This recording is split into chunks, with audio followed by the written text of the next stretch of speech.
மாண்புமிகு முதலமைச்சர் திரு மு க ஸ்டாலின் 2011 நம்ம கொளத்தூர் தொகுதியில் வந்து அதிகாரத்தை துஷ்பிரயோகம் பண்ணி ஜெயிச்சாருன்னு சொல்லி செய்தியாளர் போட்ட கேஸ் வந்து இப்போ ட்ரையல் வந்து இப்போ தீர்ப்பு ஜனவரியில் வரப்போகுது. ஜனவரியில் அவர் ஜெயிச்சது செல்லாதுன்னு வந்து என்ன ஆக போகுது? எந்த பயனும் இல்லை. 41 பேர் சேர்த்துட்டு உடனே தீபாவளி கொண்டாடக்கூடாது, எல்லாம் துக்கத்தில் இருக்குன்னு சொன்னீங்க. அதுலேருந்து 10 நாள் கழிச்சு நீங்கள் வந்து கிறிஸ்மஸை எப்படி கொண்டாடுறீங்க? என்ன மாதிரி மனப்பான்மைன்னு தெரியல. தன்னிடம் வந்து கிறிஸ்தவ ஓட்டு வந்து ஸ்ட்ராங்காக இருக்குன்னு அவர் நினைக்கிறார். அதை இன்னும் ஸ்ட்ராங் பண்ணுறாரு அவர். அது எந்த இதில் ஒரு ரெப்ரசன்டேட்டிவ், உங்களுக்கான வழிகாட்டல் நான் தான், உங்களுக்கான முதலமைச்சர் நான் தான், உங்களுக்கான மதத்தினோட பிடியிலிருந்து உங்கள் மதத்தை பின்பற்றி உங்கள் மதத்துக்கான தலைவன் நான் தான்ற மாதிரி பறைசாற்று விதமாக தான் அதை பண்ணார். அதனால தான் எல்லா டாப் கிறிஸ்டியன் லீடர்ஸையும் அங்கே கூப்பிட்டு வந்தார். உங்களோட கணிப்பில் காங்கிரஸும் விஜயும் கூட்டணி சேர்றதுக்கான வாய்ப்பு இருக்கா? ஒருவேளை தபால் ஓட்டில் எதாவது கோல்மால் பண்ணாங்களா, கள்ள ஓட்டு போட்டு ஜெயிச்சாங்களா, இல்லை எஸ்ஏஆர் ஃபார்முலா ஜெயிச்சு 2500 ஓட்டு எக்ஸ்ட்ரா வாங்கி ஜெயிச்சாங்களா, தபால் ஓட்டு கடைசியில் பிரித்து விஜயபிரபார் வின் பண்ணிட்டாங்கன்னா இப்போ செய்தி பரவடிச்சு தெரியுமா உங்களுக்கு? ஏடிஎம்கேல ஒரே ஒரு எம்எல்ஏ தான் ஜெயிச்சிருக்காரு, விஜயபிரபார் ஜெயிச்சிட்டாருன்னே செய்தி பரவுனது. திடீர்னு பார்த்தா 2500 3000 ஓட்டில் மாணிக் தாகூர் வென்றெடுத்துலாம் விருதுநகரில் அறிவிக்கிறாங்க. தேமுதிக வந்து இது நாள் வரையும் அவங்க தனியாக கூட நின்றுருக்காங்க. ஏன் தினகரனோட கூட்டு சேர்ந்து கூட நின்றுருக்காங்க, எடப்பாடி அவர்களோட கூட்டு சேர்ந்து நின்றுருக்காங்க. ஆனால் ஒரு முறை கூட விஜயகாந்த் இருந்த காலத்திலையும் சரி, விஜயகாந்த் மறைந்த காலத்திலையும் சரி, ஒரு முறை கூட திமுகவுடைய கூட்டணியில் அவங்க அங்கே வைத்தது இல்லை. பாஜகவோட எத்தனை சீட்டுன்றதை ஷேர் பண்ணிட்டுன்ற மாதிரி விஷயம் சொல்லுவாங்க. எத்தனை சீட்டுகள் வரைக்கும் பாஜக நிற்கிறதுக்கான வாய்ப்புகள் இருக்குது? டிடிவியும் பாட்டாள் மக்கள் கட்சி ராமதாஸ் அவர்களும் நம்ம ஓபிஎஸ் அவர்களும் ஏசி சண்முகம் பாரிவேந்தர் இவங்கெல்லாம் இருந்த கூட்டணி தான் 2024 கூட்டணி. எடப்பாடி அவர்கள் தான் அது உள்ளே வந்தார். எடப்பாடி அவர் உள்ளே வந்தோன்னே சாஃப்ட் கார்னர் ஆனார். எடப்பாடி அது டிடிவி கிட்ட சாஃப்ட் கார்னர் ஆகி கேஸை வித்ரா பண்ணார். திருப்பரங்குன்றம் கோயில் வந்து பார்த்திங்கன்னா அவர் போயிட்டு சாமி தரிசனம் பண்ணுவார்ன்ற மாதிரி விஷயங்கள்லாம் வந்து சொல்லியிருந்தாங்க. ஆனால் இப்போ அந்த பிளான் போஸ்ட்போன் ஆகிடுச்சுன்னா காரணம் என்ன?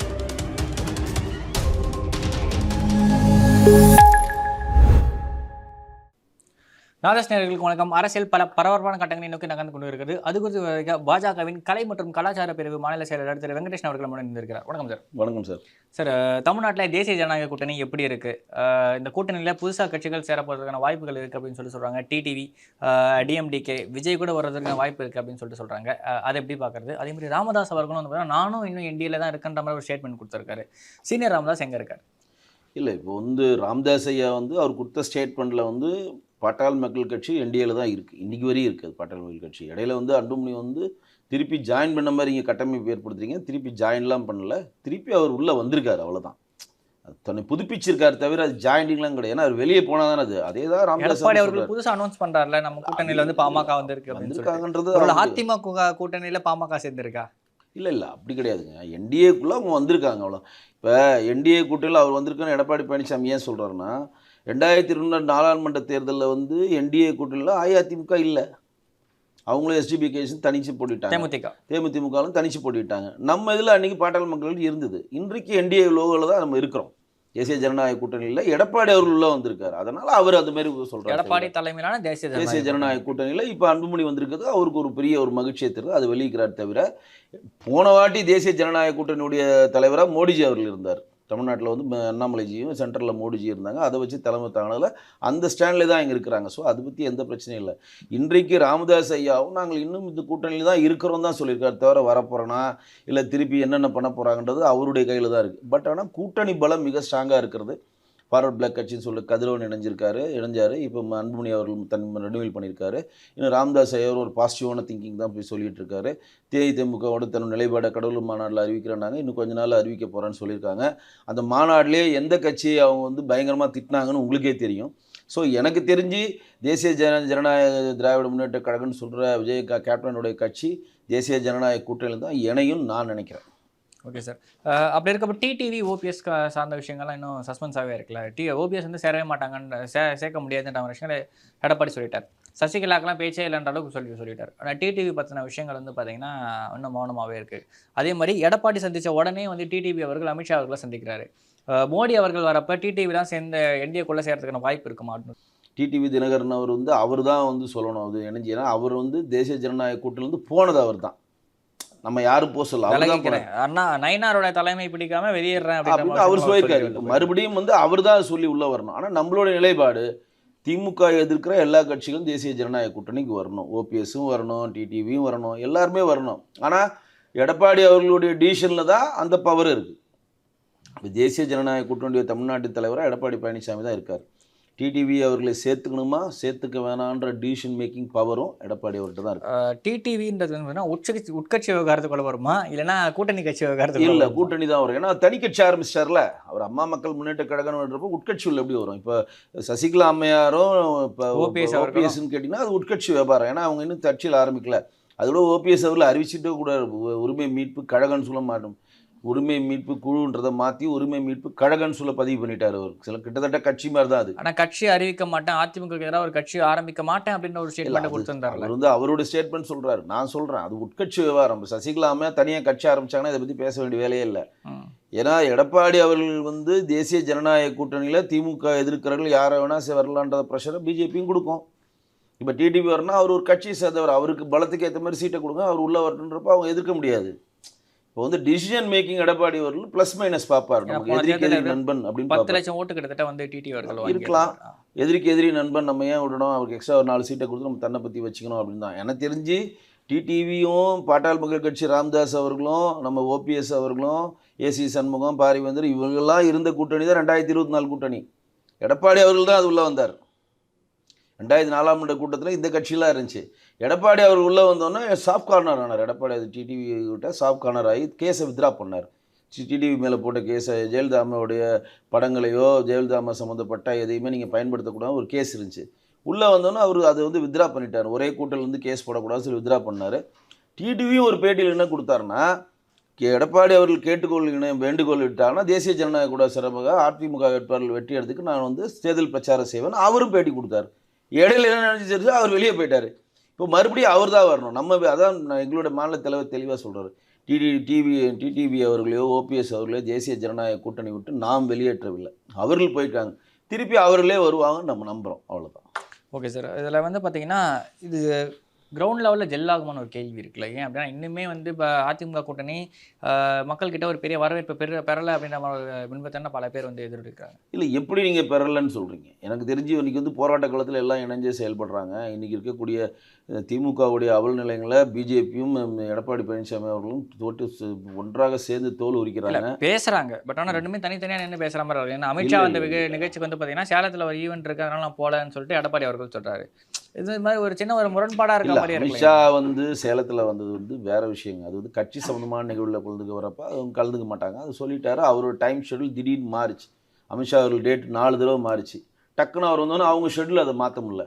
அதனால தான் மறுபடியும் போய் அவர் டெல்லியில் போய் தன் விளக்கத்தை கொடுத்துட்டு வந்தார்.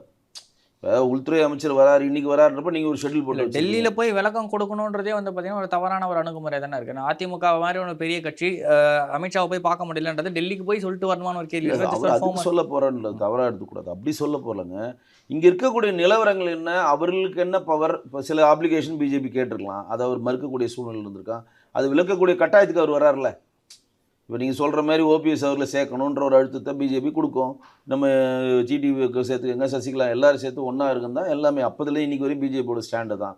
அது சேர்த்துக்க முடியாது, அது என்ன பிரச்சனைன்றதை அதுக்கான கான்செப்ட் அவர் சொல்லணும்ல. அதுதான் அங்கே போனார். தவிர இங்கே வந்து தேசிய ஜனநாயக கூட்டணி கட்சியினுடைய தலைவர்கள் எல்லாம் இணைந்து ஒரு பொதுக்கூட்டத்தை நாங்கள் நடத்த போகிறோம், அந்த பொதுக்கூட்டத்துக்கு எல்லாரும் வாங்க அப்படின்னு சொல்கிறப்ப எடப்பாடி பழனிசாமி அவர்கள் வரலன்னா நீங்கள் சொல்கிறது ஏற்றுக்கலாம். அவர் வந்தது ஒரு பொங்கல் விழா வந்தார், யாத்திரையோட நிறைவு விழா வந்தார். எங்கள் யாத்திரைன்றது எங்கள் மாநில தலைவர் நம்ம நாயனார் பண்ண யாத்திரை. அது கட்சி சார்பாக அமித்ஷா வந்து முடிச்சு வைக்கிறார், அவ்வளோதான். இதில் வந்து கூட்டணிக்கு அங்கே நீங்கள் அந்த கூட்டத்துக்கு வந்து கூட்டணி தேசிய ஜனநாயக கூட்டணிகள் யாருன்னா வந்து மேடையில் வந்து நீங்கள் பார்த்தீங்களா? அது முழுக்க கட்சிகளுக்காக நடத்தப்படுகிற ஒரு விஷயம். மறுநாள் கட்சிக்காரெல்லாம் நடத்தப்படுகிற பொங்கல் பண்டிகை. வேலுமணி அவர்கள் கூட வந்தார். நான் போயிருந்தேன் அந்த கூட்டத்துக்கு, திருச்சிக்கு. வேலுமணி வந்தார். ஆனால் வந்து இதுக்கு வரல. நம்ம கூட்டம் நடந்த திருச்சியில் நடந்த அந்த பொங்கல் விழாக்கு அவர் வரல. இதில் ஹோட்டலில் வந்து கண்ட்ரியாடி ஹோட்டலில் வந்து மாண்புமிகு உள்துறை அமைச்சர் அமித்ஷா அவர்களை சந்தித்து சில ஆலோசனை பெற்று அவர் போனார், அவ்வளோதான். அது வந்து சில விஷயங்கள் எடப்பாடி அவர்கள் சொல்லி அமைச்சிருக்கலாம். அதுக்குள்ளே அது மேல்மட்ட அரசியலுக்கான பணி தவிர அது முழுக்க கட்சி சார்பில் நடத்தப்படுகிற விஷயத்தில் கூட்டணி ஆட்சியில் கூட்டணி சம்மந்தப்பட்ட ஆட்கள் வர வேண்டிய அவசியம் இல்லை. இப்போ நீங்கள் 23ஆம் தேதி வந்து தேசிய ஜனநாயக கட்சி கூட்டணியுடைய பொதுக்கூட்டம்னு அறிவிச்சிட்டாங்கன்னா அப்போ எடப்பாடி 100% அங்கே வருவார். அப்போ நீங்கள் வரலான்னு நீங்கள் இந்த கேள்வி முன்வைக்கலாம். தேசிய ஜனநாயக கூட்டணி கட்சியினுடைய நிர்வாகிகளோ இல்லாட்டி தலைவர்களுடைய பொதுக்கூட்டம் அப்படி போட்டால் எடப்பாடி அவர்கள் வந்தாகணும், அன்புமணி அவர்கள் வந்து தான் ஆகணும், ஏசி சண்முகம் வந்தாகணும், பாரிவேந்தர் வந்தாகணும், ஜி.கே. வாசன் வந்தாகணும், ஜான் பாண்டியன் வந்தாகணும், ஃபார்வர்ட் பிளாக் கட்சி அணிஞ்சாகணும், யார் யார் இணைஞ்சாங்களோ திருமாரஞ்சி யாரெல்லாம் இருக்காங்களோ எல்லாருமே திருமாரஞ்சி எல்லாருமே வந்துருவாங்க. அதுதான் நீங்கள் கான்செப்டாக வச்சுக்க தவிர இதை நீங்கள் எடுத்துக்கவே கூடாது.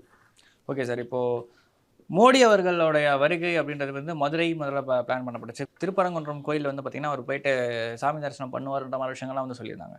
ஆனால் இப்போ அந்த பிளான் போஸ்ட்போன் ஆகிடுச்சுன்னா காரணம் என்ன? திருப்பரங்குன்றம் விஷயவை வந்து பிஜேபி பெருசாக்க விரும்பலையா, இல்லை அப்படின்னா இது அரசியல் சார்ந்து இல்லை மதம் சார்ந்த அரசியலாக நகர்ந்துருமே அப்படின்றதுக்காக வந்து இல்லை, என்னுடைய தனிப்பட்ட கருத்துன்னு பார்த்தா திருப்பரங்குன்றன்றது ஏற்கனவே மோடிஜி அவர்கள் மதுரையில் ஒரு கூட்டம் வந்துட்டு போயிட்டார். திருப்பி மதுரை மையமாக வச்சு பண்ண வேணான்னு கூட ஒரு டிசைட் பண்ணிக்கலாம். அது ஒன்று பண்ணியிருக்கலாம். ரெண்டாவது என்ன பண்ணுறோன்னா, இன்றைக்கு திருப்பரங்குன்றோட இஷ்யூ வந்து கோர்ட்டில் இருக்குது. அது வந்து பொது வழியில் கண்டிப்பாக பிரதமர் அதை பற்றி பேச மாட்டார். நீங்கள் பிரதமர் எப்போனா திருப்பரங்குன்ற இஷ்யூ பற்றி பேசி பார்த்துருக்கீங்களா? மாண்புமிகு பிஜேபியோட ஹைகமாண்ட் லீடர்ஸ் யாருன்னா பேசி பார்த்தீங்கன்னா கோர்ட்டுள்ள போன பிறகு அவங்க அதை பற்றி பேச மாட்டாங்க. எப்படி இருந்தாலும் கோர்ட்டு தீர்ப்பு வரப்போது, அதுக்கப்புறம் தீபத்தை ஏற்ற தான் போக போகிறாங்க. அதை பற்றி பிரச்சனை இல்லை. இங்கே தேசிய ஜனநாயக கூட்டணியுடைய பெரிய பெரிய கட்சிகளுடைய நிர்வாகிகளை வைத்து சென்னையில் ஒரு பெரிய பொதுக்கூட்டத்தை நடத்தணும். ஏன்னா சென்னை வந்து தமிழ்நாடு திமுக கோட்டைன்னு திமுக சொல்லி கொண்டிருக்கிறது. அதை உடைக்கணும்னு கூட அவங்க நினைக்கலாம். ஒரு பெருங்கூட்டத்தை இங்கே கூட்டி இன்றைக்கி வந்து தேசிய ஜனநாயக கூட்டணியினுடைய பொதுக்கூட்டம்னா எல்லா கட்சி தொண்டர்கள் வர வரையும் அது ஸ்பேஸ் இருக்கணும். இப்போ மதுரைனா எல்லாரும் எங்கே வரணும்? இல்லை எல்லாரும் அங்கே வரணும். இங்கேனா உங்களுக்கு எல்லாருமே ஆல்மோஸ்ட் இங்கே சுற்றி இருக்க 5 பெரிய மாவட்டம் இருக்குது. காஞ்சிபுரம் மாவட்டம், செங்கல்பட்டு மாவட்டம், திருவள்ளூர் மாவட்டம், சென்னை மாவட்டம்னு சுற்றியே இருக்குது. நீங்கள் இந்த சைடு வரையும் போனீங்கன்னா விழுப்புரம் வரையும் கொண்டு போகலாம். நீங்கள் செங்கல்பட்டில் வச்சுன்னா விழுப்புரம் வரையும் நீங்கள் ஆட்களை திரட்டலாம். அரியலூர் வரைக்கும் வந்துருவாங்க. 2 ஹவர் 3 ஹவர் தான் ட்ராவல். திருச்சியிலேருந்தே வந்துருவாங்க. எல்லாமே ஓஎம்ஆர் கனெக்டிவிட்டி திருச்சியிலேருந்தே வரப்போ ஒரு மைய பிளேஸாக இருக்கும். அப்போ எல்லா கட்சியினுடைய கூட்டணி கட்சியினுடைய தேசிய ஜனநாயக கூட்டணி கட்சியினுடைய தொண்டர்கள் எல்லாம் வருவதற்கு ஏதுவாக இருக்கிற மாதிரி பெரிய இடமா பார்க்குறாங்க. ஏன்னா மோடிஜி அவர்கள் பங்கேற்கிறாரு. கூட்டணி கட்சி தலைவர்கள் மேடையேறதுக்கான முதல் விஷயங்கள் நடந்துட்டுருக்கு. இப்போ வந்து இதுவரையும் இந்த ப்ராசஸ் இப்போ நான் சொல்கிற மாதிரி 23ஆம் தேதிக்குள்ளே இன்னும் பெரிய ஃபார்வர்ட் பிளாக் கட்சி வந்த மாதிரி, இன்னும் பெரிய கதிரவன் வந்த மாதிரி, இன்னும் பெரிய பெரிய கட்சிகள் இதில் வராமல் இருந்து தாமதமாச்சுன்னா என்ன மாதிரி மாற்றுறாங்கன்றது கட்சியோட நிலைப்பாடு தான். Okay sir. பாஜகவோட எத்தனை சீட்டுன்றதை ஷேர் பண்ணிட்டுன்ற மாதிரி விஷயம் சொல்கிறாங்க. எத்தனை சீட்டுகள் வரைக்கும் பாஜக நிற்கிறதுக்கான வாய்ப்புகள் இருக்குது? இல்லை, நம்ம வந்து எங்களுடைய மாநில தலைவர் நயினார் தெளிவாக ஒரு பதிவு சொல்லிட்டார். நாங்கள் எத்தனை சீட்டை நிற்கிறோம், எத்தனை சீட்டுக்கு வந்து ஜெயிக்க போகிறோம், அதை பற்றிலாம் வந்து பிஎஸ் கோயல் அவர்களும் எடப்பாடி அவர்களும் பேசி முடிவெடுத்துப்பாங்க. எங்களுக்கு அதை பற்றி எந்த இதுவும் தெரியாது.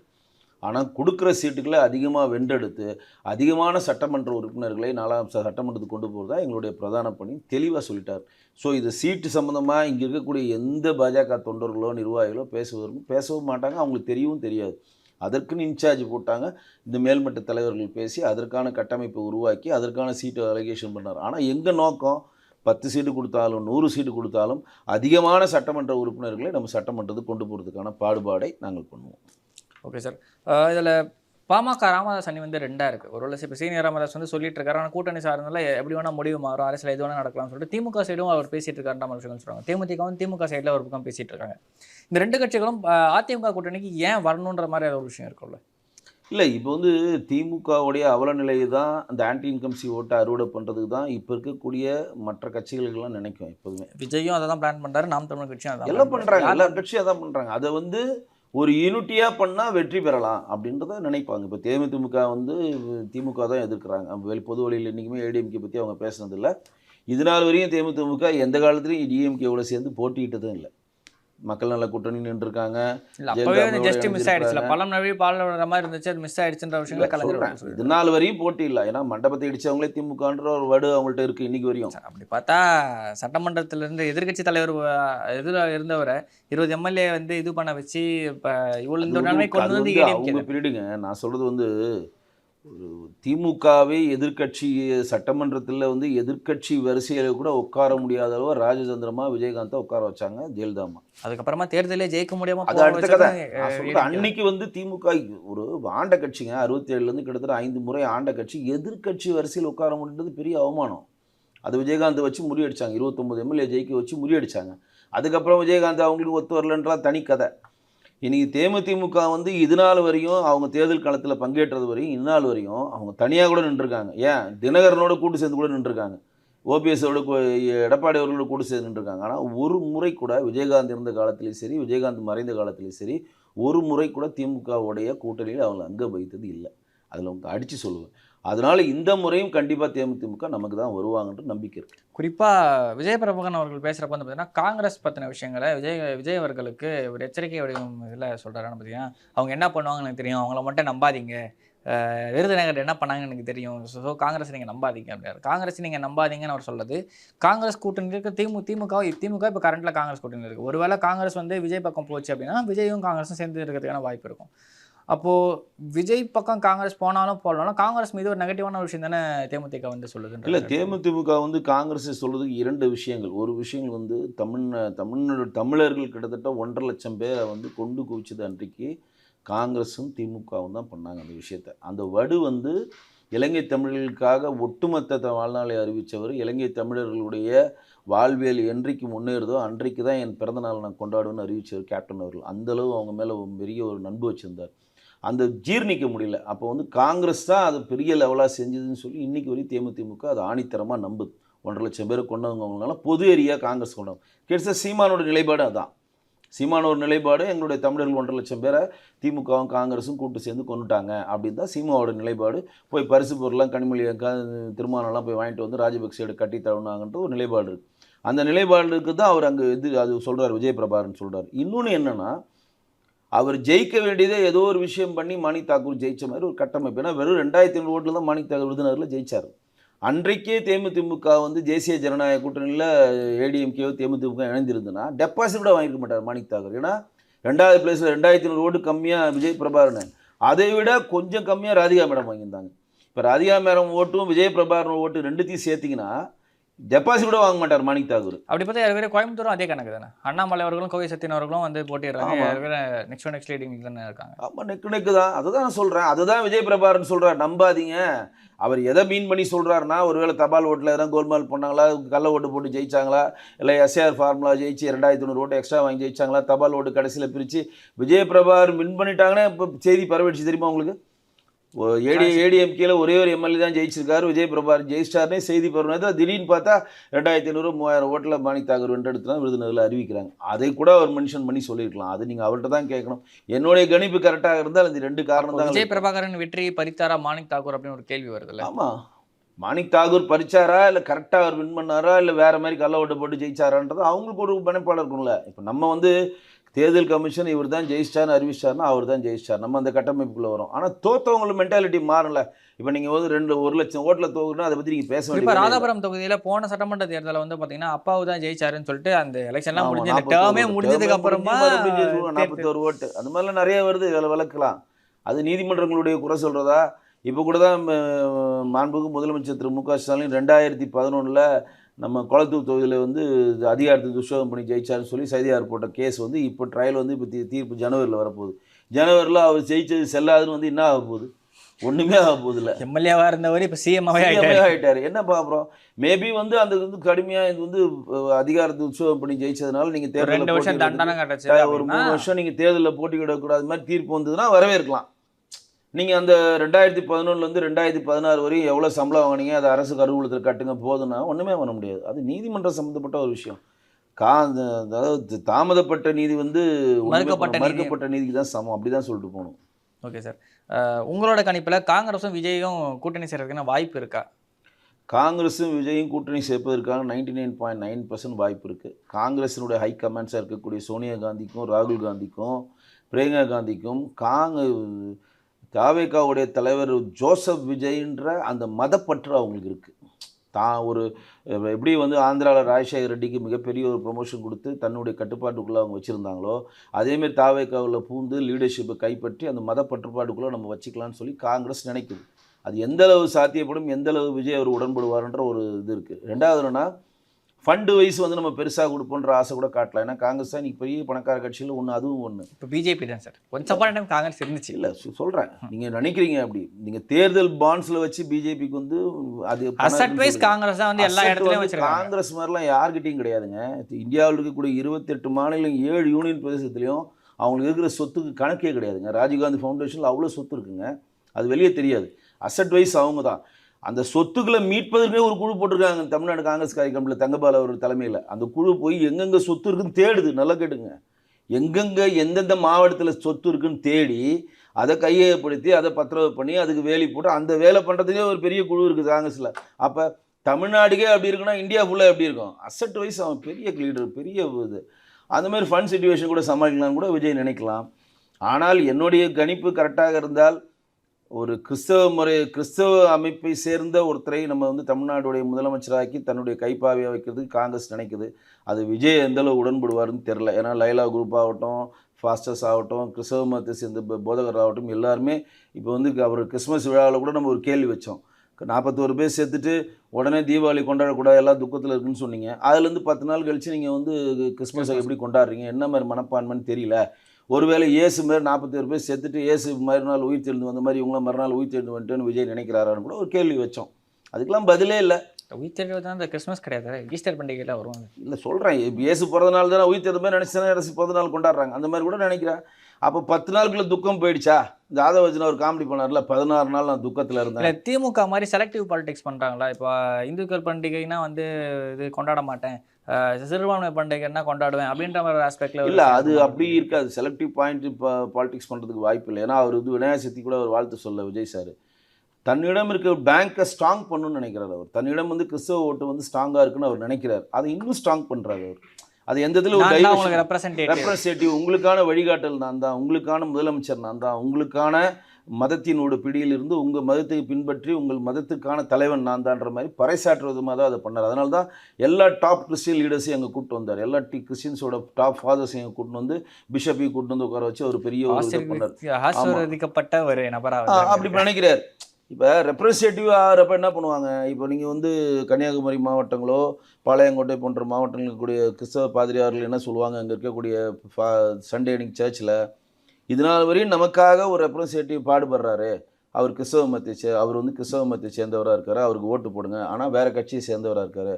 ஆனால் இன்றைக்கு நமக்காக பாடுபடுறோம், நம்ம மதத்தை சேர்ந்தவராக இருக்கார், முதலமைச்சராக வரப்போகிறாரு, இன்னும் அதிகமாக அவருக்கு அன்பு செலுத்துங்க, அதிகமாக ஓட்டுகளை போடுங்க, நீங்கள் போய் அவருக்காக வேலை செய்யுங்க. நமக்காக எம்எல்ஏ வச்சு தேர்ந்தெடுத்ததெல்லாம் போதும், நமக்கான முதலமைச்சர் சிஎம்ஏ தேர்ந்தெடுக்கலான்றப்ப அவங்க இன்னும் கொஞ்சம் அதில் நம்பிக்கைப்படுவாங்க. அதுக்கான பெரிய சிஎஸ்சி ஆகட்டும், கேத்தலிக் ஆகட்டும், ரோமன் கேத்தலிக் ஆகட்டும், லயலா குரூப் ஆகட்டும், இயேசு சபை ஆகட்டும், எல்லாருமே அதை நோக்கி நகருவாங்களே. அதை வந்து இன்னும் ஸ்ட்ராங் பண்ணிக்கணும். அந்த பெல்ட்டை ஸ்ட்ராங் பண்ணிவிட்டு அந்த ஓட் ஷேரை நம்ம கட்டியாக பிடிச்சிக்கணும் கூட விஜய் சார் நினைக்கலாம். அது அவருக்கு தான் தெரியும். ஓகே சார், இவ்வளோ நேரம் உங்களோட பொன்னார் நேரத்தை பகிர்ந்தமைக்கு நன்றி. தேங்க்யூ.